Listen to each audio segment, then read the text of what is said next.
जबरदस्तीचे लग्न भाग 34. राहुलने मानसीकडे पाहिले आणि स्वतःशीच म्हणाला, अरे देवा, मी काय केले आहे.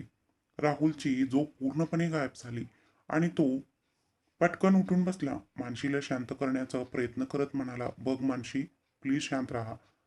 त्याने तिचे दोन्ही हात चेहऱ्यावरून काढले तेव्हा त्याला आणखी धक्का बसला.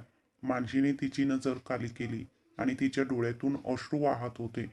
राहुलने हळुवारपणे मानशीच्या खांद्यावर हात ठेवला आणि माफी मागत म्हणाला, मला माफ कर मानशी. हे सर्व कसे घडले हे मला माहीत नाही. मला खरोखर खरोखर माफ कर. प्लीज हे सर्व विसरून जा. राहुलचे शब्द ऐकून मानशीने त्याच्याकडे पाहिले आणि राहुलने आपली नजर खाली केली. मानशी काहीही बोलली नाही आणि तसेच बसून राहिली. राहुल स्वतःवरच रागवला. तो असे कसे करू शकतो. राहुलने पुन्हा एकदा मानशीची माफी मागितली आणि म्हणाला, बघ मानशी, मला माहीत आहे मी केलेल्या चुका खूप मोठी आहे.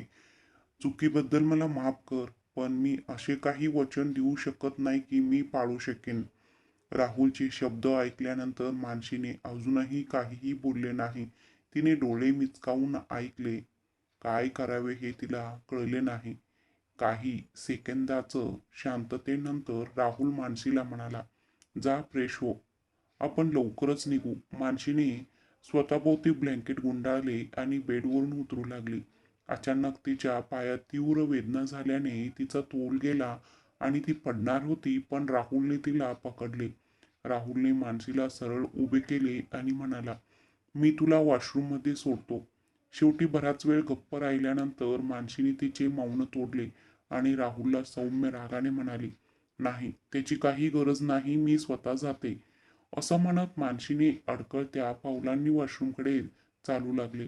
राहुलने मानसी जाताना पाहिलं. त्याची नजर बेडशीटवरील लाल डागावर पडली. हे पाहून राहुलला स्वतःवर आणखी राग आला आणि रागाच्या भरात त्याने बेडच्या कोपऱ्यावर जोरात लाथ मारली. Flashback end. राहुलने अचानक दोन्ही डोळे उघडले, शावर बंद केला आणि आरशात स्वतःला पाहू लागला. दुसरीकडे वाणी तिच्या खोलीत होती आणि कृतिका तिला तयार करत होती. वाणीने लाल रंगाची नेट साडी, नाजूक नेकलेस, लाल बांगड्या, कपाळावर एक छोटी टिकली आणि कानातले घातले होते. वाणी खूप सुंदर दिसत होती. कृतिकाने वाणीला तयार केले आणि तिला खाली आणले. तिथे लग्नाची सर्व तयारी आधीच झाली होती. आर्यनने अक्षतलाही तयार केले आणि त्याला मंदिरात आणले, जिथे पंडित आधीच उभा होता आणि त्याला सर्व काही समजावून सांगितले गेले. दरम्यान मल्लिका आणि तिचे कुटुंब रागाने दात ओठ खात होते. सुमारे 10 मिनिटांनंतर अक्षत आणि वाणीचे लग्न झाले आणि दोघंही हसले आणि सर्वांचे आशीर्वाद घेतले. रात्रीची वेळ. सर्वजण डायनिंग टेबलावर बसून जेवण करत होते तेव्हा आर्यनला मानशीची एक रिकामी खुर्ची दिसली. रिकाम्या सीटकडे पाहून आर्यनने सुरेखाला विचारले, आई, मानशी कुठे आहे? ती जेवायला का आली नाही? आर्यनचे बोलणे ऐकून कृतिकालाही कळले की तिने आज सकाळपासून मानशीला पाहिले नव्हते. तिच्या जागेवरून उठून कृतिका आर्यनला म्हणाली, मी मानशीला हाक मारते. तेवढ्यात आर्यनने कृतिकाला नकार देत म्हणतो, तू सोड, मी तिला बोलवून आणतो. असे म्हणून आर्यन त्याच्या खुर्चीवरून उठला आणि मानशीचा खोलीत जाणाऱ्या पायऱ्या चढू लागला. आर्यनने मानसीचा दरवाजा ठोठवला पण काहीच प्रतिसाद मिळाला नाही. आर्यनने क्षणभर विचार केला, दार उघडले आणि आत गेला. खोलीत प्रवेश करताना आर्यनने मानसीला तिच्या बेडवर झोपलेली दिसली. आर्यन बेडजवळ गेला आणि मानशीच्या डोक्यावर हळुवारपणे हात फिरवला. आर्यनने मानशीच्या गालावर अश्रूंचे डाग आणि तिचे सुजलेले ओठ पाहिले. हे पाहून आर्यनचे डोळे थंड झाले. तेवढ्यात मानशीचे डोळे उघडले आणि तिने आर्यनला तिच्या खोलीत पाहिले तेव्हा ती पटकन उठून बसली आणि घाबरून म्हणाली, भाऊ, तू माझ्या खोलीत? आर्यनने मानशीचं डोळ्यात पाहिले आणि रागाने विचारले, मानशी, तुला काय झाले? तुझे ओठ इतके सुजले का आहेत आणि तू रडत होतीस? आर्यनने आर्यनने अचानक अचानक हा हा प्रश्न प्रश्न विचारला विचारला तेव्हा तेव्हा मानशी मानसी घाबरली आणि घाबरली घाबरून म्हणाली, आणि घाबरून नाही म्हणाली, नाही. नाही नाही, तर भाऊ, खरं तर तर मी भाऊ, काही खरं तर मी वेळापूर्वी एक काही. दुःखी गाणे ऐकत होते आणि ते दुःखी गाणे ऐकत असताना माझ्या डोळ्यातून अश्रू वाहू लागले. आणि काल मी खूप मसालेदार काहीतरी खाल्ले होते म्हणून माझे ओठ सुजले. असे म्हणत मानशी आर्यनचं नजर चुकवू लागली. कारण ती तिच्या भावाला चांगले ओळखत होती. आर्यनने मानशीकडे त्याच्या तीक्ष्ण नजरेने पाहिले आणि काही मिनिटांनी तिला म्हणाला, ठीक आहे, जेवणासाठी लवकर खाली ये. सर्वजण तुझी वाट पाहत आहेत. मग मानशीने आर्यनला नकार दिला आणि म्हणाले, नाही भाऊ, मला अजिबात भूक नाही. आर्यनने मानशीकडे संशयाने पाहिले. मानशी, मला खरं सांग, सगळं ठीक आहे ना? जर काही प्रॉब्लेम असेल तर तुझ्या भावाला सांग. मानशी पटकन हसली आणि म्हणाली, नाही भाऊ, तसं काही नाहीये. जर काही झालं तर मी तुला सगळ्यात आधी सांगते. आर्यनने मानसीला हळुवारपणे छातीशी मिठी मारली आणि तिच्या केसात प्रेमाने हात फिरवू लागला. मानसीच्या डोळ्यात अश्रू आले. तिचे अश्रू पुसत ती स्वतःशी म्हणाली, मला माफ कर ब्रो, पण मी तुला काहीही सांगू शकत नाही. आर्यनने मानसीच्या केसांमधून हात फिरवला आणि मनात म्हणाला, मानसी, माझ्यापासून काहीतरी लपवत आहे. पण काय? काही सेकंदांनी आर्यन मानसीपासून वेगळं झाला आणि तिच्या खोलीतून निघून गेला. आर्यन गेल्यानंतर मानसीने तिचे अश्रू पुसले, स्वतःला ब्लँकेटने झाकले आणि बेडवर झोपली. ओबराय मेन्शन. सर्वजण डायनिंग टेबलवर बसून जेवण करत होते, पण राहुल एका वेगळाच जगात हरवला होता. नैनाने राहुलचा हात हळुवारपणे चिमटा काढला आणि म्हणाली, भाऊ, तू कुठे हरवला आहेस? तू कुठल्या मुलीबद्दल विचार करत आहेस? नैना हसून म्हणाली. स्वतःच्याच जगात हरवलेल्या राहुलने नयनाच्या विनोदाला काहीही उत्तर दिले नाही. तो त्याच्या जागेवरून उभा राहिला आणि त्याचा आई आणि बाबांना म्हणाला, आई बाबा, माझे जेवण झाले आहे, मी माझ्या खोलीत जातो. राहुल म्हणाला आणि निघू लागला. मिसेस ओब्राय राहुलला थांबवून म्हणाली, पण राहुल जेवण. पण ती पूर्ण होण्यापूर्वीच राहुल निघून गेला होता. मिसेस ओबराय आणि मिस्टर ओबेरॉय यांना राहुलचे वागणे खूपच विचित्र वाटले. मिसेस ओबेरॉय काळजीत पडली आणि मिस्टर ओबरायला म्हणाले, राहुल पूर्वी असा नव्हता. मग त्याला अचानक काय झाले? काहीतरी घडले असेल की तो आपल्यापासून लपवत आहे. मिसेस ओबरॉयचे बोलणे ऐकून नैना खोडकर हसली आणि तिच्या आईला म्हणाली, काळजी करू नकोस, मी त्याची रहस्य शोधण्यासाठी आली आहे. नैनाचे बोलणे ऐकून मिसेस आणि मिस्टर ओबेरॉय हसायला लागले. दुसरीकडे जेवणानंतर सर्वजण झोपण्यासाठी आपापल्या खोलीत गेले. मल्लिकाच्या खोलीत ललिता आणि शामराव बेडवर काळजीत बसले होते, तर मल्लिका आनंदात फोनवर बिझी होती. शामराव रागाने ललितावर वरडले आणि म्हणाले, हे बघ, आपण पुन्हा एकदा भिकारी झालो आहोत, पण ह्या मुलीला फोन पाहायचे आहे. शामरावचे बोलणे ऐकून ललिताने त्यांना शांत करण्याचा प्रयत्न केला. आधी शांत हो, मल्लिका काहीतरी प्लॅन करत असेल. ललिताचे बोलणे ऐकून शामरावचा राग आणखीनच वाढला. तुम्ही दोघी फक्त प्लॅन करत राहा आणि आपण रस्त्यावर येऊ, असे म्हणून शामराव रागाने खोलीतून निघून गेला. ललिता प्रेमाने मल्लिकाला विचारली, मल्लिका, तू पुढे काय विचार केला आहेस? मल्लिका हसली. तिचा फोन बाजूला ठेवला, बेडवरून उठली आणि ललिताच्या कानात काहीतरी कुजबुजली. तिच्या डोळ्यात चमक आली आणि तिच्या ओठांवर हास्य आले. अक्षतची खोली. अक्षत बेडवर बसला होता, तर वाणी वॉशरूममध्ये होती. काही मिनिटांनी वाणी वॉशरूममधून बाहेर पडली. तिचा टावेल बाजूला ठेवला आणि अक्षतचा आवाज ऐकू येताच सोफ्याकडे जाऊ लागली. जेव्हा अक्षतने वाणीला सोफ्याकडे जाताना पाहिले, तेव्हा तो बेडवरून उठला आणि वाणीकडे आला आणि तिला हळुवारपणे विचारले, वाणी, तू सोफ्यावर झोपणार आहेस का? वाणी थोडी घाबरून म्हणाली, हा अक्षत. आणि मी वाणी इतकी घाबरली होती की ती नीट काही बोलू शकत नव्हती. अक्षतला वाणीची चिंता जाणवली आणि त्याने तिचे कांदे हळुवारपणे धरले. तिच्या डोळ्यात पाहत म्हणाला, वाणी, जरी आपण विवाहित असलो तरी तुझ्या इच्छा नसल्यास मी तुझ्या जवळ येणार नाही.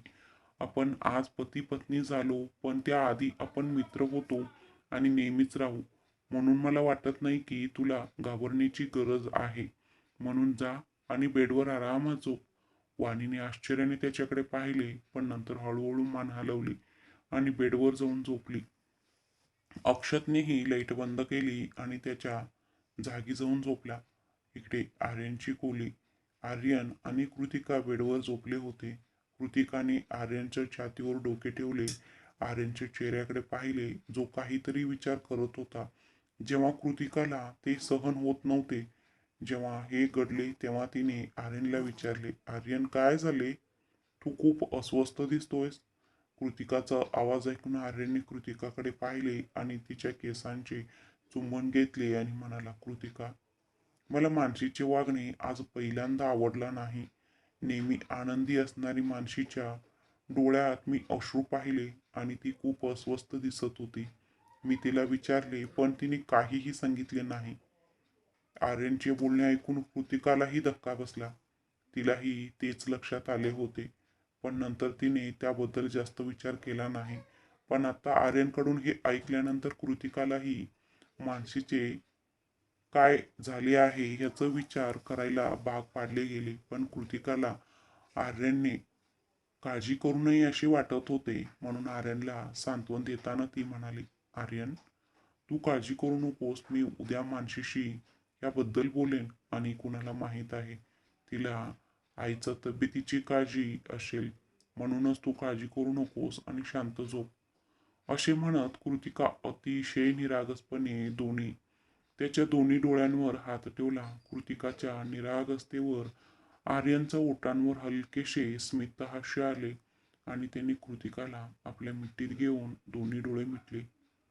दुसऱ्या दिवशी सकाळी अक्षतची खोलीत नेहमीप्रमाणे अक्षत त्याच्या वर्कआउटनंतर त्याच्या खोलीत परतला. त्याने सोफ्यावरून टॉवेल घेतला आणि वॉशरूममध्ये गेला. पण समोरचे दृश्य पाहून तो पटकन मागे वळला. डोळे झाकले आणि म्हणाला, मला माफ कर, मला अजिबात आठवले नाही. खरं तर अक्षत वॉशरूममध्ये प्रवेश करताच त्याची नजर वाणीवर पडली, जिने फक्त टॉवेल घातला होता.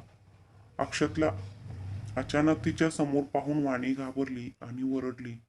अक्षतचे बोलणे ऐकून वाणी थोडी शांत झाली. अक्षत न थांबता वॉशरूममधून निघून गेला. काही मिनिटांनी वाणी खोलीत परतली तेव्हा अक्षत गेला होता. वाणी थेट चेंजिंग रूममध्ये गेली. काही मिनिटांनी आवरून येत असताना ती अचानक अक्षतशी धडकली. ती पडणार इतक्यात अक्षतने तिला त्याच्या मजबूत मिठीत पकडले. वाणीने भीतीने दोन्ही डोळे बंद केले. अक्षत वाणीच्या सुंदर निरागस चेहऱ्यात हरवून गेला. तिचा गोरा निरागस चेहरा, भीतीने बंद झालेले तिचे मोठे डोळे. काही मिनिटांनी वाणीला कळले की ती पडली नाही. तेव्हा तिने पटकन डोळे उघडले आणि तिचे डोळे अक्षतच्या डोळ्यांना भिडले आणि तिचे हृदय अचानक बुलेट ट्रेनपेक्षा वेगाने धडधडू लागले.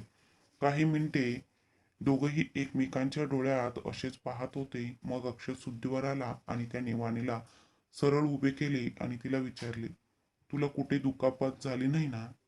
अक्षतचे बोलणे ऐकून वाणी हलकेच हसली आणि अक्षतला म्हणाले, नाही अक्षत, मी ठीक आहे. असे म्हणत वाणी पटकन तिथून निघून गेली आणि अक्षतही आंघोळ करण्यासाठी बाथरूममध्ये गेला. काही तासानंतर सर्वजण डायनिंग टेबलावर बसले होते. तेव्हा अक्षत आला आणि बसला. मानसीला तिथे पाहून त्याने तिला आश्चर्याने विचारले, उंदीर, तुला बरे वाटत आहे का? अक्षतच्या चिडवण्याला नेहमीच प्रतिसाद देणारी मानसी आज हळुवारपणे म्हणाली, हो भाऊ, मी ठीक आहे. मानसीने भाऊ म्हणाली असे ऐकून अक्षत असला आणि आर्यनला म्हणाला, भाऊ, मला वाटते उंदीर आजारी आहे. अक्षतचे शब्द ऐकूनही मानसी शांत राहिली. आर्यन, अक्षत आणि कृतिका सर्वांना खूप विचित्र वाटले. आर्यन मानसीच्या शेजारी खुर्चीवर बसला आणि विचारले, मनू, काय झालं आहे? तू नाराज असेल तर तुझ्या भावाला सांग. आर्यनचे म्हणणे ऐकून मानसी हलकेच हसली आणि म्हणाली, नाही भाऊ, असं काही नाहीये. जर असं काही असतं तर मी तुला आधी सांगितलं असतं. मी तुला सांगितलं होतं की मी काल ते दुःखी गाणं ऐकलं होतं, म्हणूनच मी थोडं दुःखी आहे. दुसरे काही नाहीये.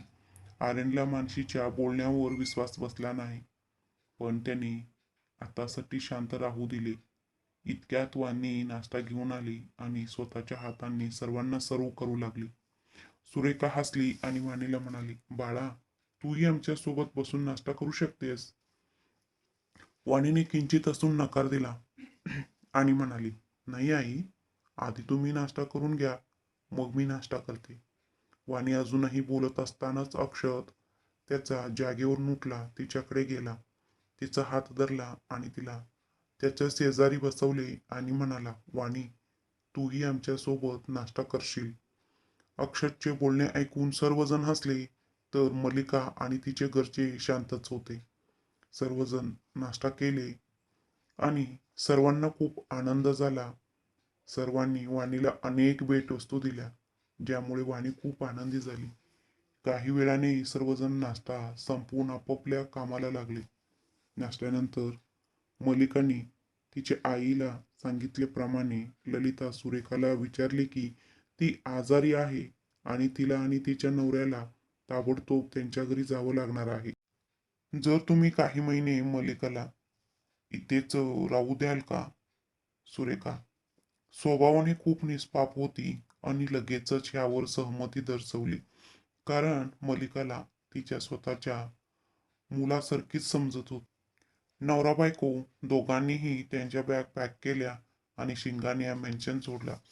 आर्यन तयार होऊन त्याच्या ऑफिसला गेला तेव्हा कृतिका तिच्या खोलीत अभ्यास करत होती. कृतिकाने काही महिन्यांसाठी कॉलेजमधून सुट्टी घेतली होती, कारण आर्यनला कृतिका किंवा तिच्या न जन्मलेल्या बाळाला कोणतेही प्रॉब्लेम नको होती. तेवढ्यात कृतिकाचा फोन वाजला. कृतिकाने फोन उचलला आणि स्क्रीनकडे पाहिले तर तिला विक्की नाव चमकताना दिसले. कृतिकाच्या ओठांवर हलकेसे स्मित हास्य आले आणि तिने फोन उचलला आणि हसत म्हणाली, हॅलो विक्की, तू कसा आहेस आणि शिका कशी आहे? तिकडून विक्कीचा आवाज आला, मी ठीक आहे आणि शिकाही ठीक आहे. तशी तुला माहित आहे का राहुलचे काय झाले? घरात आल्यापासून तो बोलत नाही किंवा फोन उचलत नाही आहे. विकीचे बोलणे ऐकून कृतिकाने गोंधळलेल्या सुरात त्याला विचारले, पण विकी, तू असे का बोलत आहेस? राहुल कुठे गेला होता का? कृतिकाच्या प्रश्नांवर विक्कीने उत्तर दिले, हा, तुला माहित नाही का? ज्या दिवशी तुझे आणि वाणीचे अपहरण झाले त्या दिवशी सुरेखा आंटी खूप आजारी होत्या आणि त्यामुळे मानसी खूप काळजीत होती. म्हणूनच ती तुला आणि वाणीला शोधण्यासाठी राहुल सोबत गेली होती. पण तुम्हा दोघींना शोधत असताना खूप रात्र झाली, म्हणून ते दोघेही एका हॉटेलमध्ये राहिले आणि सकाळी परतले. पण राहुल हॉटेलमधून परत आल्यापासून त्याचे वागणे खूप बदलले आहे. तो कुठेतरी हरवलेला दिसतो. त्याचे आई बाबा आले आहेत, पण तो कुणाशीही बोलत नाही. तो दिवसभर त्याच्या खोलीत राहतो. आज मी त्याला भेटायला गेलो होतो, पण त्याने बोलायला नकार दिला. विकीचे बोलणे ऐकून कृतिकाला मानसीची आठवण आली आणि काहीतरी निमित्त करून म्हणाली, विकी नाही, मला याबद्दल माहीत नाही. मी तुला नंतर फोन करेन. मला काही काम आहे. बाय. हे बोलून कृतिकाने फोन कट केला. ती तिच्या खोलीतून निघून सरळ मानसीच्या खोलीकडे निघाली.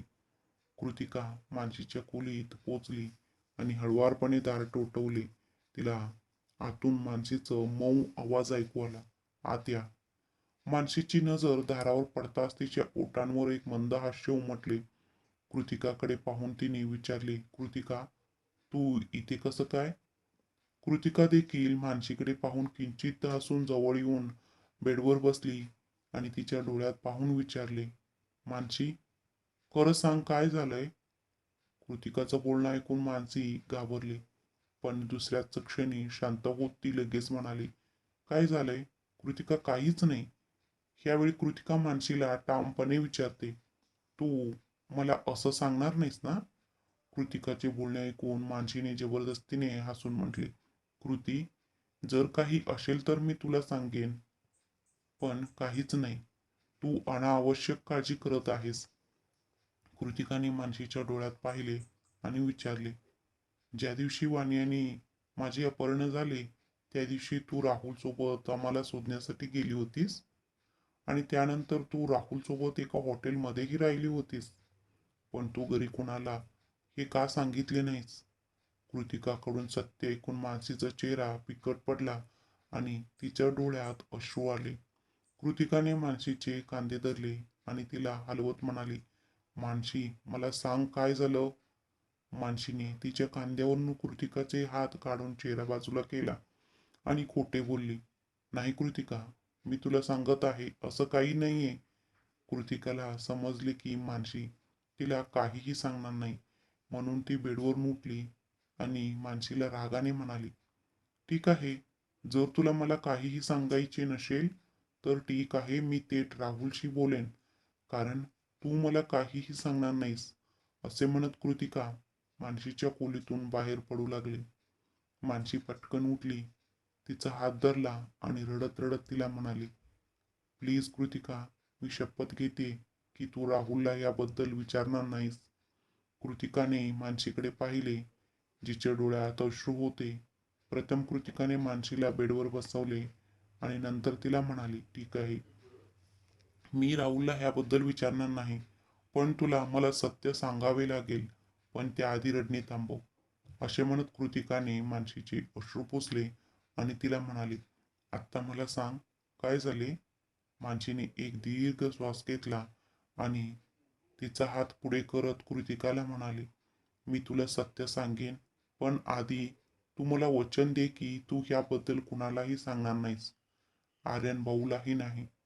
मानसीचे बोलणे ऐकून कृतिका खोल विचारात गेली, पण नंतर तिने आपला हात पुढे करून मानसीच्या हातात दिला आणि तिला म्हणाली, मी वचन देते की मी कुणालाही काहीही सांगणार नाही. चल, आता मला सांग. कृतिकाचे बोलणे ऐकून मानसीने एक दीर्घ श्वास घेतला आणि बेडवरून उठून कृतिकाला म्हणाली, राहुल आणि मी तुम्हाला शोधत होतो, पण आम्हाला तुम्ही कुठेही सापडलं नाही. आधीच बराच उशीर झाला होता, म्हणून राहुलने रात्री हॉटेलमध्ये राहण्याचा निर्णय घेतला. हॉटेलमध्ये पोचताच आम्हाला कळले की सर्व खोल्या बुक झाल्या आहेत. राहुलने तिथून दुसरीकडे जाण्याचा निर्णय घेतला, पण हॉटेलचे कर्मचाऱ्यांनी आम्हाला सांगितले की तिथे इतर कोणतेही हॉटेल नाही. मानसीने हळूहळू कृतिकाला सर्व काही समजावून सांगितले आणि हात जोडून कृतिकाला विनवणी केली, प्लीज कृतिका, तू मला वचन दिले आहेस, प्लीज तुझे वचन मोडू नकोस. संपूर्ण कहाणी ऐकल्यानंतर कृतिका रागाने आणि आश्चर्याने मानसीच्या कांद्यावर पकडले. कृतिका रागाने मानसीचे कांदे धरून तिच्यावर ओरडली, तू वेडी झाली आहेस का मानसी. राहुलने तुझ्याशी अशी करण्याची हिंमत कशी केली. मी सोडणार नाही त्याला. आणि आर्यनबद्दल बोलायचं झालं तर मी त्याच्यापासून काहीही लपवू शकत नाही. मला त्याला सांगायचं आहे आणि त्याला जाणून घेण्याचा पूर्ण अधिकार आहे. मानसी रडत रडत कृतिकाचा हात धरून म्हणाली, कृती, प्लीज तू मला वचन दिले आहेस ना. कृतिकाने तिचा हात सोडला आणि मानसीच्या डोळ्यात पाहत म्हणाली, मी आर्यनपासून काहीही लपवणार नाही असे वचन दिले आहे. विचार कर, जेव्हा त्याला आणि घरच्यांना कळेल तेव्हा काय होईल कुणास ठाऊक. म्हणून प्लीज मला थांबवू नकोस, मला आर्यनला सांगू दे. कृतिका मानसीच्या खोलीतून निघून जाऊ लागली तेव्हा मानसी रडत रडत म्हणाली, कृती प्लीज, मी शपथ देते की तू हे आर्यन भावाला किंवा घरच्यांना सांगणार नाहीस. मानसीची शपथ ऐकून कृतिकाची पावले तिथेच थांबली. तिचे हात असहायतेने घट्ट चिकटले. कृतिकाला थांबताना पाहून मानसी पटकन तिच्याकडे आली आणि रडत तिचा हात धरला आणि म्हणाली, प्लीज कृती, हो म्हण ना. कृतिकाने मानसीला मिठी मारली आणि तिला मागे वळून म्हणाली, मानसी, प्लीज शांत राहा. ही तुझी चूक नाही आणि ज्याची चूक आहे त्याला मी इतक्या सहजासहजी माफ करणार नाही. कृतिकाच्या चेहऱ्यावर राग स्पष्ट दिसत होता. मानसीला तिच्या बोलण्याचा अर्थ समजला आणि ती लगेच तिच्यापासून वेगळी झाली आणि म्हणाली, नाही कृती, तू याबद्दल राहुलशी बोलणार नाहीस. कृतिका मानसीवर रागाने ओरडली, तू काय म्हणत आहेस. राहुल आमचा मित्र आहे हे मी मान्य करते, पण कोणत्याही मुलाला, अगदी आमच्या मित्रालाही आमचे काहीही वाईट करण्याचा अधिकार नाही. आणि राहुलला देखील तुझ्यासोबत वाईट विचार करण्याचा अधिकार कोणी दिला. त्याला मला ह्याचे उत्तर द्यावे लागेल.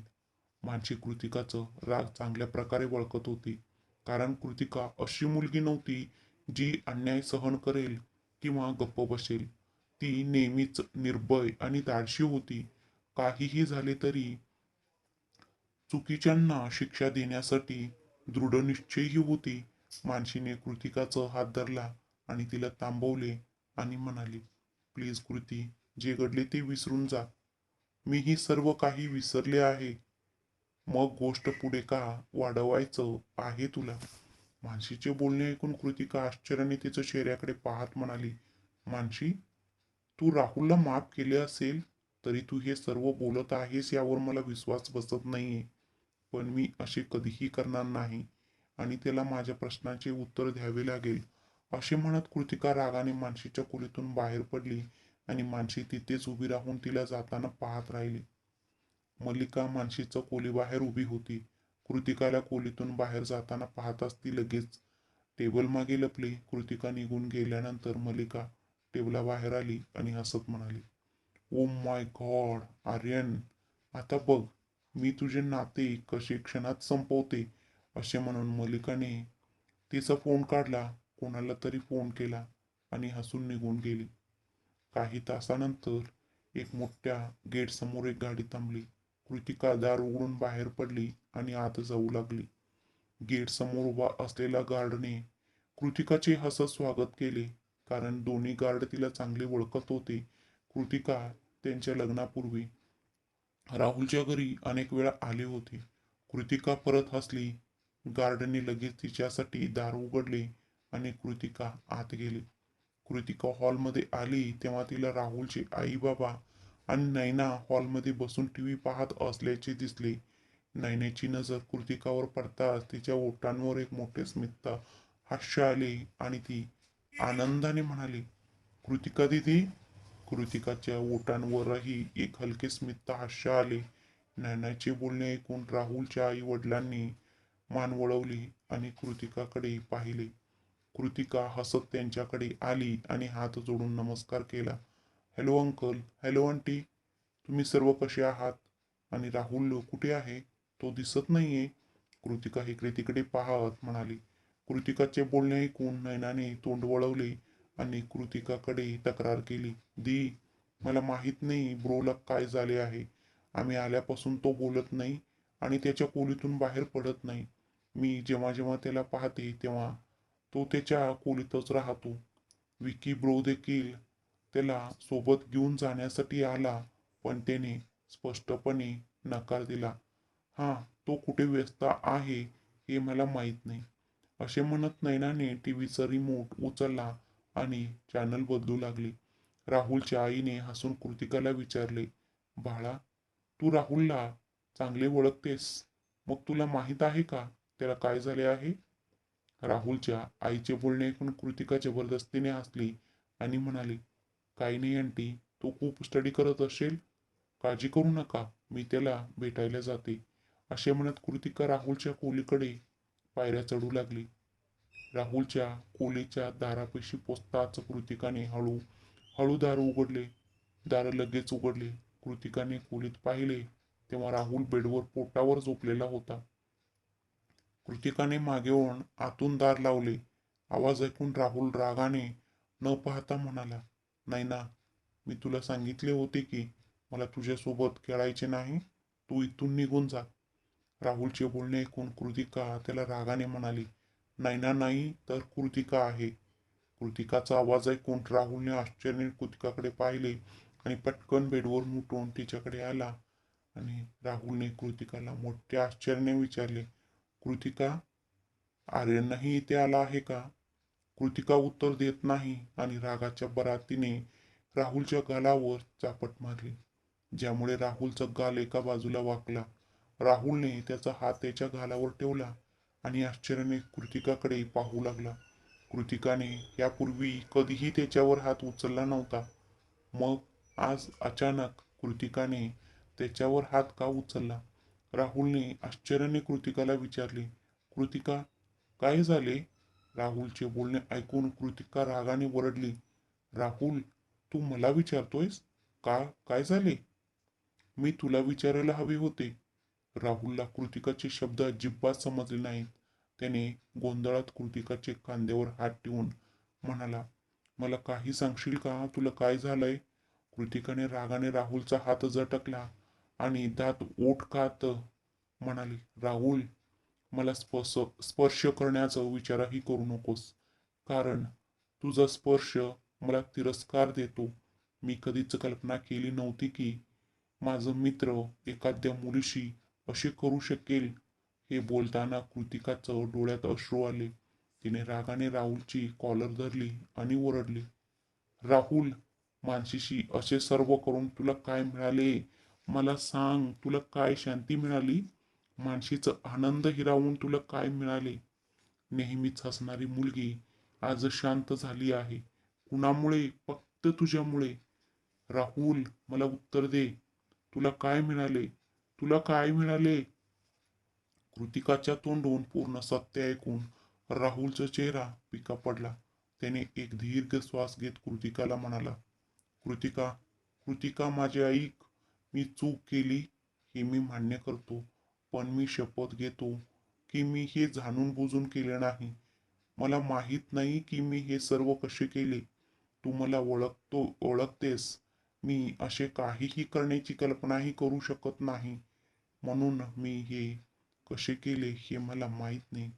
राहुलचे बोलणे ऐकल्यानंतर कृतिका रागाने त्याला टोमणे मारत म्हणाली, राहुल, मला विश्वास बसत नाही की तू असे काही करू शकतोस, विशेषत मानशीसोबत.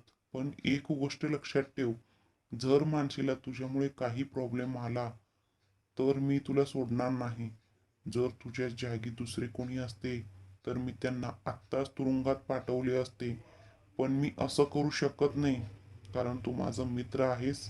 खरं तर मानशीने मला शपथ घेतली आहे की मी तुला काहीही करणार नाही. शेवटी ती तुझ्यावर खूप प्रेम करते. कृतिकाचे शब्द ऐकून राहुलला आणखी एक मोठा धक्का बसला आणि त्याने विचारले, तू काय म्हणालीस मानशी? ती माझ्यावर प्रेम करते? केव्हापासून? आणि तिने मला का सांगितले नाही? राहुलचे प्रश्न ऐकल्यानंतर कृतिका म्हणाली, आत्ताच नाही तर कॉलेजच्या दिवसापासून. जेव्हापासून तू नताशाशी ब्रेकअप केलास तेव्हापासून तिला तू आवडायला लागलंस आणि तिने मला हेही सांगितले नाही. एके दिवशी मी चुकून तिची डायरी वाचली आणि मग मला कळले की ती तुला वेड्यासारखे प्रेम करते. तिच्या डायरीच्या प्रत्येक पानावर फक्त तुझेच नाव आहे. राहुल, ती तुझ्यावर खूप प्रेम करते. म्हणूनच तू सर्व काही करूनही तिने तुला माफ केले. पण तू तिचे काय केलेस? राहुल, तू तिचा आनंद हिरवून घेतलास. तिला भीती वाटत होती की तिच्या प्रेमामुळे ती तुझी मैत्री गमावेल, म्हणून तिने हे मनातच ठेवले. कृतिकाकडून मानसी त्याच्यावर प्रेम करते हे ऐकून राहुलला त्याच्या मनात एक विचित्र आनंद झाला. पण दुसऱ्या क्षणी राहुलने कृतिकाचा हात धरला आणि म्हणाला, कृतिका, माझ्यावर विश्वास ठेव. मला खरोखर माहीत नाही. मानसीने पार्टीला जाण्याचा आग्रह धरला. मी तिला अनेक वेळा नकार दिला, पण नंतर मी तिच्या आग्रहापुढे हार मानली आणि आम्ही दोघंही पार्टीला आलो. सर्व काही ठीक चालले होते. मानसी फोनवर कुणाशी तरी बोलायला गेली आणि मी ज्यूस पिऊ लागलो. त्यानंतर मला काय झाले आहे मला माहीत नाही. मला काहीही आठवत नाही. मला फक्त एवढेच आठवते की तो ज्यूस पिल्यानंतर मला अचानक अस्वस्थ वाटू लागले. मला खूप उष्णता जाणवत होती आणि माझ्या संपूर्ण शरीरात एक विचित्र जळजळ जाणवत होती. मला दुसरे काहीही आठवत नाही. कृतिका, मी नयनाची शपथ घेतो. कृतिका राहुलला चांगली ओळखत होती, कारण तिला माहीत होती की तो कधीही कुठे बोलत नाही. कृतिका विचारपूर्वक राहुलला विचारली, तुला तो ज्यूस कोणी दिला? कृतिका विचारल्यानंतर राहुलने आठवण्याचा प्रयत्न केला आणि म्हणाला, पण का? वेटर दिला होता. काय झाले? कृतिका थोडं विचार करून राहुलला विचारली, तुला ज्या हॉटेलमध्ये कोणी दिसले का? त्यांच्यावर तुला संशय येण्यासारखे का? राहुल आठवण्याचा प्रयत्न केला, पण त्याला काहीही आठवत नव्हते. निराश होऊन त्याने कृतिकाला सांगितले, तिथे असे कोणीही नव्हते. कृतिका विचार करत असताना राहुलला विचारत विचारत म्हणाली, ठीक आहे. राहुल, तुम्ही दोघे कोणत्या हॉटेलमध्ये राहत होता? जर आपण तिथले CCTV फुटेज तपासले तर आपल्याला सर्व काही कळू शकेल. राहुल कृतिकाशी सहमत झाला आणि म्हणाला, "हां, पण मी जातो, तू घरी जा." राहुलचे बोलणे ऐकून कृतिका त्याला म्हणाले, "हां, जा, मी घरी जात." पण राहुल, तू जे काही चूक केली ते नकळत असले तरी तुझ्या चुकीमुळे मानसीला कोणत्याही त्रास होऊ नये. ती खूप निष्पाप आणि भोळी आहे आणि मला आशा आहे की तुला मी काय बोललो ते समजले असेल. असे म्हणत कृतिका एक सेकंदही वाट न पाहता त्याच्या खोलीतून निघून गेली. आणि काही मिनिटांनी राहुल देखील तयार झाला आणि हॉटेलला निघून गेला.